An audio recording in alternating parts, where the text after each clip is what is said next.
Hello नमस्कार, स्वागत है आपका हमारे यूट्यूब चैनल पर। जैसा कि आपको पता है, ये शाम को 5 बजे वाली जो क्लास है, ये रोज़ शाम को 5 बजे ही आती है, जिसमें हम बेहतरीन एसएससी जीडी के लिए हिंदी के 25 प्रश्न लेकर आते हैं। एसएससी जीडी के लिए हिंदी के लिए 25 प्रश्न लेकर आते हैं। आप सभी हमारे यूट्यूब चैनल से जुड़िए और बेहतरीन प्रश्नों का अभ्यास करिए। आपको पता है कि एसएससी जीडी के प्रश्न 20 पूछे जाएंगे हिंदी के। हम लोग अभ्यास कर रहे हैं 25 का, तो हम लोगों के लिए फ़ायदेमंद ही है। क्योंकि एग्ज़ाम जनवरी में संभावित है। 60 मिनट में पूरा पेपर करना है। 80 प्रश्न, 20 reasoning, 20 Hindi, 20 math, 20 GK GS. तो टाइम का बड़ा ध्यान रखना है, और टाइम मैनेजमेंट तब होगा जब आपने बहुत सारे प्रैक्टिस सेट लगाए होंगे। आता तो सबको है, एग्ज़ाम में बहुत लोग ऐसे रह जाएंगे जो बहुत होशियार होंगे, क्योंकि वो प्रैक्टिस की उनमें कमी होगी। इसलिए आप टाइम मैनेजमेंट के लिए प्रैक्टिस सेट ज़रूर लगाइए। ठीक है, तो हमारा ये हिंदी का प्रैक्टिस सेट शाम को 5 बजे एसएससी जीडी के लिए। आपको जानकारी के पूरा शेड्यूल बता दूं मैं। हमारी 3 क्लासें यूट्यूब पर होती हैं। एक सुबह 6 बजे 6 AM सुबह 6 बजे जीके जीएस की क्लास होती है, सुबह 6 बजे, जिसमें 40 प्रश्न लेकर आते हैं। शाम को 5 बजे एसएससी जीडी की हिंदी लेकर आते हैं, जिसमें 25 प्रश्न होते हैं। और शाम को 8 बजे उत्तर प्रदेश पुलिस के लिए हिंदी के 37 प्रश्न लेकर आते हैं। सुबह 6 बजे एक क्लास आती है जीके जीएस की, शाम को 5 बजे हिंदी एसएससी जीडी, शाम को 8 बजे हिंदी उत्तर प्रदेश पुलिस। ये तीनों क्लासें याद रखिए। अपने आवश्यकता अनुसार आप इन क्लासेस को ज्वाइन कर सकते हैं और हमारे साथ बेहतरीन प्रश्नों का अभ्यास करिए, प्रैक्टिस करिए, ताकि आपके एग्ज़ाम में काफ़ी ये हेल्प करें। आइए, आप सिर्फ हमारे साथ 40-50 दिन जुड़ के मेहनत कर लीजिए। आपकी हिंदी या जीके जो भी आप हमारे साथ प्रश्नों का अभ्यास करेंगे, वो आपको इम्प्रूव होना दिखने लगेगा। क्योंकि हम क्वेश्चन के साथ ही इतनी व्याख्या करते हैं ताकि आपको समझ आए। ठीक है, एक एक क्वेश्चन की बेहतरीन जितनी व्याख्या हो सकती है, मैं उतनी व्याख्या करता हूँ। आइए, आज का मॉडल पेपर स्टार्ट करते हैं। और हमारी ये भी कोशिश रहती है कि आपका कोई डाउट ना बचे। 76 से 78 नीचे दिए गए मुहावरे और लोकोक्तियों के अर्थ बताने हैं। 4 विकल्प हैं, प्रत्येक के उपयुक्त विकल्प चुनिए, उपयुक्त अर्थ वाला विकल्प चुनिए। बताइए बताइए, पापड़ बेलना, पापड़ बेलने का अर्थ क्या है? पापड़ बेलना पापड़ बेलने का अर्थ है मुसीबत उठाना। भैया, हमने तो जॉब के लिए, नौकरी पाने के लिए बहुत पापड़ बेले हैं, बड़ी मुसीबत उठाई है, मुसीबत उठाना। बेहतरीन तरीके से प्रश्नों का जवाब दीजिएगा। और जब ये आज का मॉडल पेपर समाप्त हो तो कमेंट बॉक्स में बताइए आपके 25 में से कितने प्रश्न सही हुए हैं।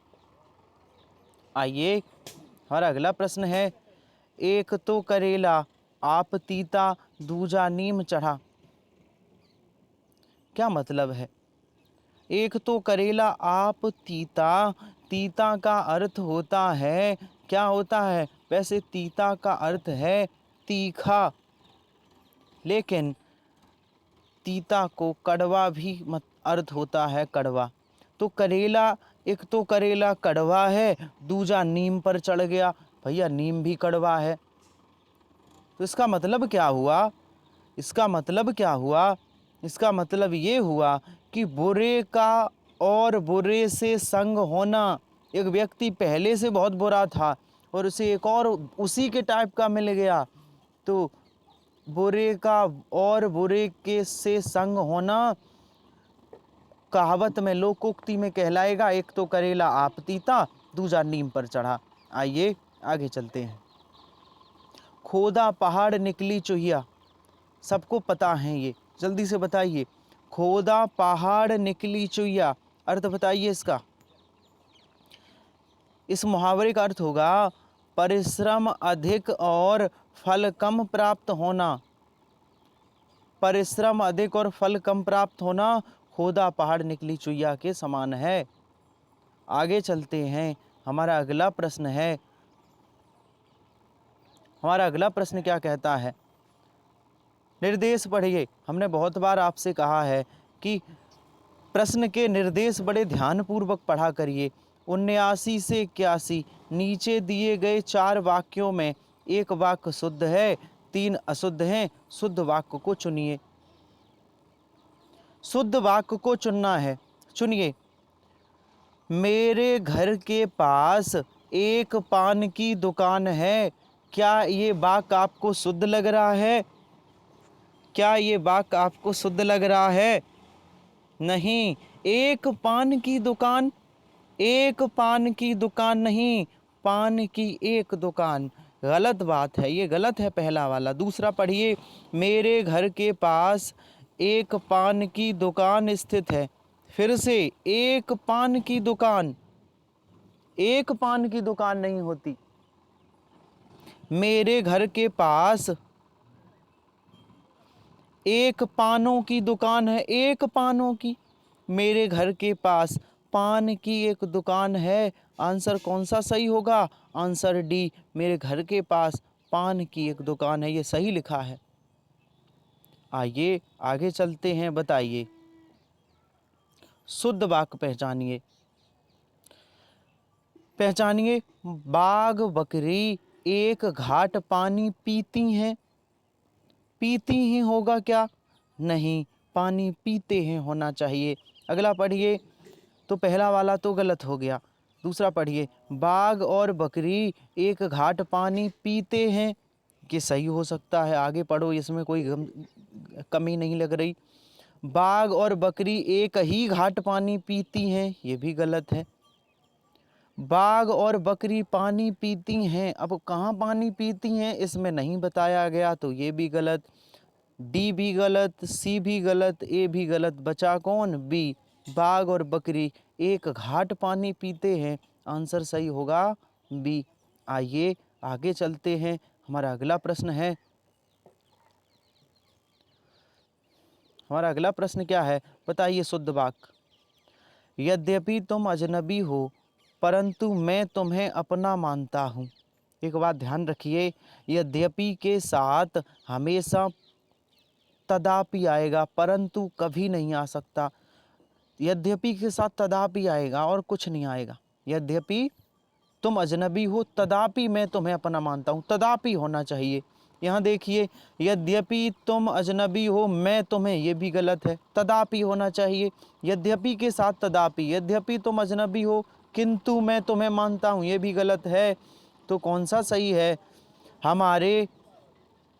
हमारे यहाँ नवयुवकों की शिक्षा का अच्छा प्रबंध है, यही आंसर सही है। आंसर सही होगा डी। आंसर सही होगा डी। बड़ी बारीकी से समझा करो प्रश्न, जल्दबाजी में मत रहा करो।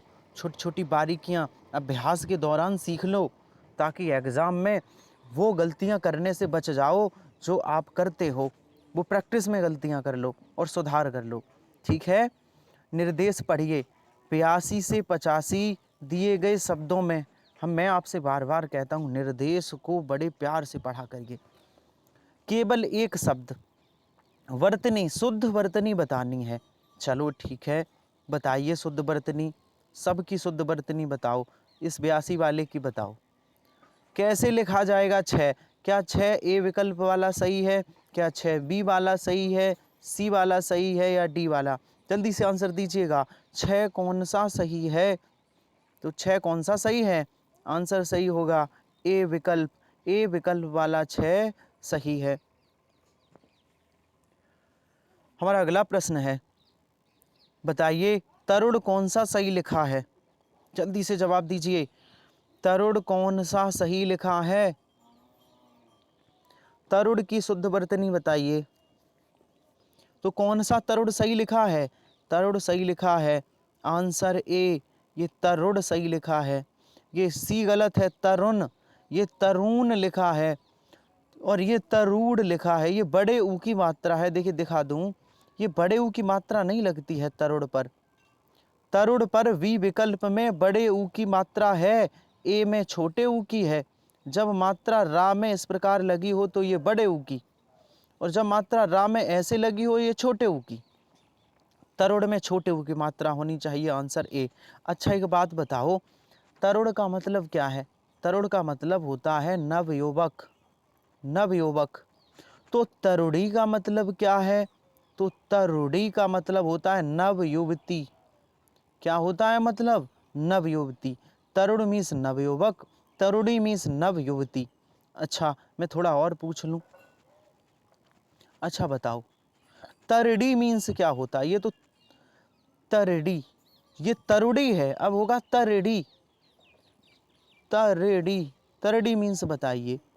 एक होता है शब्द तरडी, अब रा पे छोटे की मात्रा बताइए। तो तरडी, जो पहले ये तरडी ये लिखा है, इस तरडी मीन्स होता है ये सूर्य का पर्यायवाची है। और जो नीचे ये तरडी लिखा है, ता रा पे छोटी की मात्रा, ड़ा पे छोटी की मात्रा, ये तरडी मीन्स होता है क्या? नाव। और एक होता है तरंगिड़ी, वो नदी का पर्यायवाची है। तरंगिड़ी, याद रखना, ये एग्जाम में पूछ लिए जाते हैं। आप इतनी बारीकी से अगर पढ़ोगे तो मैं आपको भरोसा दिलाता हूँ कि एग्ज़ाम में आप 20 में से 20 प्रश्न करके आओगे। भरोसा रखिए, मैं एक एक क्वेश्चन जितना उसकी व्याख्या हो सकती है मैं उतना उसे समझाऊंगा कि उसमें आंसर कौन सा होगा सही, ए वाला, ए वाला। आगे चलते हैं। 84 बताइए, दंपति कैसा लिखा जाएगा? जल्दी से जवाब दीजिए, दंपति कैसा लिखा जाएगा? तो क्या दंपत्ति होता है या दंपति? तो दंपति होता है, दंपत्ति नहीं। अब प्रश्न ये है कि सर दंपति होता है, हाँ, तो कौन सा वाला सही है? देखो ये गलत। अब आप सोचोगे कि ये छोटी की मात्रा वाला, अब तो 3 है, आप कंफ्यूज हो गए। अच्छा ये इसमें दा में हलंत लगा, ये नहीं होगा। अब 2 में कंफ्यूज हो गए, और बहुत सारे लोग डी कर रहे होंगे, जो गलत है। ध्यान से सुनिए, पति में भले ही छोटी की मात्रा लगती हो, लेकिन जब दंपति लिखा जाएगा तो ता पर बड़े ई की मात्रा आएगी। ये संधि का रूल है, संधि विच्छेद का। आंसर बी सही होगा, दंपति, बड़ी ई की मात्रा आएगी। अगर आप डी कर रहे हो तो आप गलत हो, सचेत हो जाइए। आ जाइए आगे चलते हैं, निर्देश पढ़िए। 85 से 87 प्रश्न हैं। क्या ढूंढना है? प्रत्येक वाक्यांश के लिए एक शब्द ढूंढना है। वाक्यांश के लिए एक शब्द ढूंढना है। ढूंढिए, आइए ढूंढते हैं वाक्यांश के लिए एक शब्द। पढ़िए प्रश्न। पत्र या प्रश्न आदि के उत्तर की अपेक्षा करने वाला क्या कहलाता है? पत्र या प्रश्न आदि के उत्तर की अपेक्षा करने वाला क्या कहलाता है? ये कहलाता है उत्तरापेक्षी। क्या कहलाता है? उत्तरापेक्षी। आइए आगे चलते हैं। अगला वाक्यांश का एक शब्द बताइए। जो ममत्व से रहित हो वो क्या कहलाएगा? ममत्व से रहित हो, या फिर कहे जिसके अंदर ममता ना हो। जिसके अंदर ममता ना हो, या कहे जो ममत्व से रहित है, वो क्या कहलाएगा? निर्मम कहलाएगा, निर्मम। अच्छा मैं आपसे कहूँ, जिसके अंदर मोह ना हो, जिसके अंदर मोह ना हो, मोह से रहित हो, मोह, मोह से रहित तो उसे कहेंगे निर्मोही। कृष्ण कैसे थे? ऐसे श्याम निर्मोही, कृष्ण निर्मोही। गोपिकाओं ने जब कृष्ण उनको छोड़कर गए थे तो उन्होंने गाना भी गाया था, कृष्ण निर्मोही। ठीक है, निर्मोही तो जिसके अंदर मोह ना हो, ममत्व रहे तो जिस निर्मम, जिसके अंदर ममता ना हो। आइए आगे चलते हैं, हमारे अगले प्रश्न हैं। अगला प्रश्न क्या कहता है? जो किसी का हित चाहता हो, जो किसी का हित चाहता हो क्या कहलाएगा? जल्दी से बताइए। जो किसी का हित चाहता हो वो क्या कहलाएगा? वो हितैषी कहलाएगा। हित चाहने वाले को हितैषी कहते हैं, हितैषी। आइए आगे चलते हैं। हमारा अगला प्रश्न है 88 से 90 के नीचे दिए गए 88 से 90 नीचे दिए वाक्य में रिक्त स्थान है। शब्दों के लिए चार चार विकल्प दिए गए, उपयुक्त विकल्प चुनिए। रिक्त स्थान को भरना है, भरिए। 88 मैंने इस कार्य के लिए अधिकारियों से स्वीकृति प्राप्त कर ली है ताकि हमें बाद में कोई अड़चन ना हो। तो मैंने इस कार्य के लिए अधिकारियों से किसकी स्वीकृति प्राप्त कर ली? निहित वास्तविक स्वीकृति प्राप्त कर ली, वांछित स्वीकृति प्राप्त कर ली या स्पष्ट स्वीकृति प्राप्त कर ली? तो यहाँ पर आंसर आएगा इस कार्य के लिए हमने वांछित स्वीकृति प्राप्त कर ली। ये वांछित क्या है? देखो वांछित का मतलब होता है चाहा हुआ। मतलब ये है जो आप जिस कार्य को आप कराना चाहते थे उसे वांछित कहते हैं। जैसे मैं कहूँ, जैसे मैं चाहता हूँ, मैं क्या चाहता हूँ? मैं ये चाहता हूँ कि गरीबी रेखा के नीचे जितने लोग हैं उन्हें सरकार मंथली 5,000 रुपये दे। मैं ये चाहता हूँ। और मैं गया योगी जी के पास और उनसे कहा कि आपके अधिकारी साइन कर दें इस पे ताकि गरीबों को रुपए मिलने लगे। तो हमने साइन करवा लिए। तो मेरा चाया हुआ जो कार्य था कि 5,000 रुपये मिल जाएं, वो मेरा चाया हुआ कार्य क्या कहलाएगा? वांछित कार्य। आप जिस कार्य को चाहते थे वो वांछित कार्य है। तो वही है, मैंने इस कार्य के लिए अधिकारियों से वांछित स्वीकृति प्राप्त कर ली। वांछित मतलब जिस कार्य को हम चाहते थे उस कार्य की स्वीकृति प्राप्त कर ली ताकि हमें बाद में कोई अड़चन ना आए। ठीक है, आइए आगे चलते हैं। हमारा अगला प्रश्न है, बताइए वर्तमान में भी महात्मा गांधी के विचारों का महत्व कम नहीं होता। तो क्या भरा जाएगा? वर्तमान संदर्भ में भी, वर्तमान क्षेत्र में भी, वर्तमान घटनाओं में भी या वर्तमान क्रियाकलापों में भी? तो क्या भरा जाएगा? यहाँ भरा जाएगा वर्तमान संदर्भ में भी महात्मा गांधी के विचारों का महत्व कम नहीं होता। संदर्भ भरा जाएगा। आइए आगे चलते हैं। हमारा अगला प्रश्न है, राम ने अपने पुत्र के नाम बैंक में 10 वर्ष के लिए जमा खाता खुलवाया। फिर से पढ़िए, राम ने अपने पुत्र के नाम बैंक में 10 वर्ष के लिए जमा खाता खुलवाया। तो क्या भरा जाएगा? 10 वर्ष के लिए अनुवर्ती खाता खुलवाया, आवर्ती खाता खुलवाया, समवर्ती या प्रत्यावर्ती? तो यहाँ भरा जाएगा 10 वर्ष के लिए आवर्ती खाता खुलवाया। ये आवर्ती क्या होता है? आवर्ती समझ लो। सर आवर्ती भर दिया पर मतलब तो पता हो। आवर्ती मीन्स क्या होता? देखिए, आपके पिताजी हैं, मेरे पिताजी हैं, किसी के भी पिताजी अपने बच्चों के क्या सोचते हैं?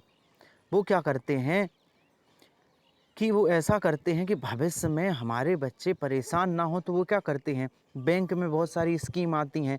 जैसे आती है कि आप 500 रुपये पर मंथ जमा करो, 10 साल बाद, 20 साल बाद या 10 या 20 साल बाद आपको 10 लाख रुपए लौटा दिए जाएंगे, है ना। पर मंथ हर एक महीने में 1,000 रुपये जमा करो। कहीं ऐसी योजना होती है, कहीं होती है हर एक महीने में 2,000 जमा करो, आपको 20 साल बाद 20 लाख रुपए मिलेंगे। ऐसी योजनाएं होती हैं। तो जब बैंक में मंथली शर्त के आधार पर, मासिक शर्त के आधार पर रुपए जमा होते हैं, तो ऐसे खाता को आवर्ती खाता कहते हैं। तो राम ने अपने पुत्र के नाम बैंक में 10 वर्ष के लिए कौन सा खाता खुलवाया? आवर्ती खाता। राम अपने पुत्र के महीने में रुपए जमा करता होगा ताकि मेरा पुत्र, मेरा बेटा जो परेशान ना हो। कौन सा खाता? आवर्ती। आइए आगे चलते हैं। हमारा अगला प्रश्न है 91 से 93 वाक्यों में कुछ त्रुटियां हैं, कुछ ठीक हैं। जिस भाग में त्रुटि हो उसे पहचानिए। ठीक है, जिस भाग में त्रुटि है बताइए। बहुत बारीकी सी गलती है। पढ़िए प्रश्न। जिस व्यक्ति की आत्मा जितनी विशाल है वह उतना ही बड़ा महापुरुष है। क्या इस वाक्य में कोई गलती है? बिल्कुल है। कहाँ गलती है? उतना ही बड़ा महापुरुष है। भैया महापुरुष का मतलब ही होता है बड़ा आदमी, तो उतना ही बड़ा लिखने की कोई ज़रूरत नहीं थी, इसलिए ये सी विकल्प में गलती है, उतना ही बड़ा, सी विकल्प। आइए आगे चलते हैं। हमारा अगला प्रश्न है, जो नारी अपने कामकाज को अपने बच्चों से अधिक महत्वाकांक्षी मानती है उसे विवाह नहीं करना चाहिए। क्या नहीं करना चाहिए? उसे विवाह नहीं करना चाहिए। तो कौन सा वाला अशुद्ध होगा? एक बात बताओ, अपने बच्चों से अधिक महत्वाकांक्षी मानती है, ये बात गलत है। ये क्यों गलत है?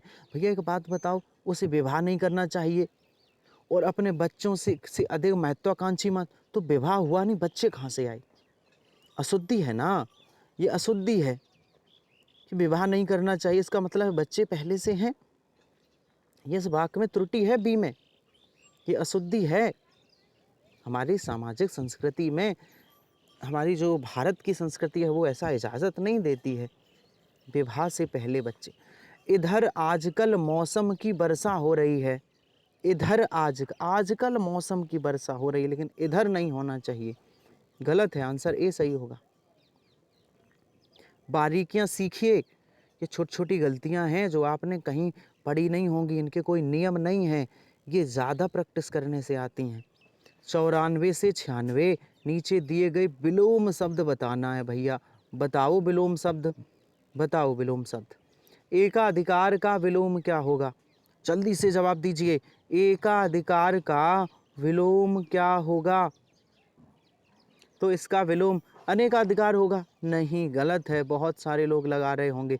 एकाधिकार मीन्स आपके पास एक अधिकार है और इसका विलोम होगा सर्वाधिकार, आपके पास सभी अधिकार हैं, अनेक नहीं, सभी, ये शुद्ध होगा, सभी अधिकार हैं।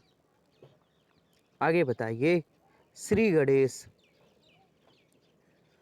बताइए श्री गणेश का पर्यायवाची विलोम शब्द क्या है? तो श्री गणेश मीन्स क्या होता है? किसी काम का आरंभ करना, श्री गणेश।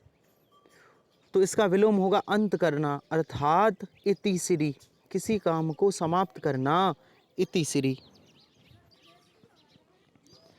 किसी काम को समाप्त करना क्या कहलाएगा? इति श्री। आइए आगे चलते हैं। हमारा अगला प्रश्न है, आकर्षण का विलोम क्या होगा? आकर्षण का विलोम, जल्दी से जवाब दीजिए। आकर्षण का विलोम क्या होता है?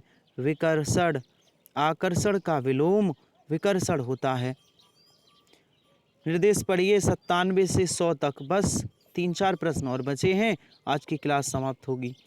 97 से 100 तक आपको पर्यायवाची शब्द बताने हैं, बताइए। नियति का पर्यायवाची क्या होगा? नियति का पर्यायवाची क्या होगा? जल्दी से जवाब दीजिए। नियति का पर्यायवाची होता है, क्या होता है नियति का पर्यायवाची? नियति का पर्यायवाची होता है भाग्य। आइए आगे चलते हैं। हमारा अगला प्रश्न है, अलंकेश।